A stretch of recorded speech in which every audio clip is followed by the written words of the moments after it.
This time an edge. Fielder underneath. Picks it up. First break.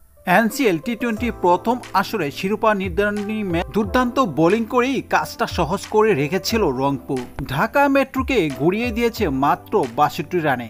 ২০ ওভারে করতে হবে মাত্র ৬৩ রান। ৬৩ রান করলেও এনসিএল এর প্রথম আসরে শিরোপা উঠবে রংপুরের। যেই কথা সেই কাজই করলেন তারা। সহজ লক্ষ্য শুরুটা ভালো না হলেও ম্যাচ জিততে খুব একটা ব্যাগ পেতে হয়নি রংপুরকে। ১১.২ ওভারে ৫ উইকেট হারিয়ে শিরোপা নিশ্চিত করে রংপুর। তবে মোটামুটি লড়াই করতে হয়েছে তাদের। সহজ লক্ষ্য তাড়া করতে নেমে ১৮ রানেই ৪ উইকেট হারিয়ে ফেলে রংপুর। সিলেটের লড়াইয়ে আবাস মিলে তাতে। এরপর আর খুব একটা সুবিধা করতে পারেনি ঢাকা মেট্রো বোলাররা। তানবীরের সঙ্গে ঝুটি গড়ে রংপুরের জয় নিশ্চিত করে মাঠ ছাড়েন আনামুল হক। দলীয় সর্বোচ্চ ১৪ রান আসে তারই ব্যাট থেকে।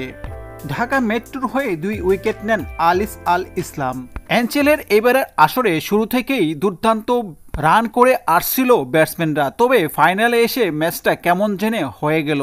এনসিএলের প্রথম ম্যাচেই জিসান আলম দুর্দান্ত সেঞ্চুরি করেছিল, তারপর পঞ্চম ম্যাচে এনামুল হক বিজয়ের সেঞ্চুরি। এবারে এনসিএল এ ২টি সেঞ্চুরি হয়, তবে ফাইনাল ম্যাচে ঢাকা মেট্রো খুব একটা ভালো করতে পারেনি। টস জিতে রংপুর প্রথমে ব্যাট করতে পাঠায় ঢাকাকে। রংপুরের বোলিংয়ের তুপের মুখে সুবিধা করতে পারেনি ঢাকা।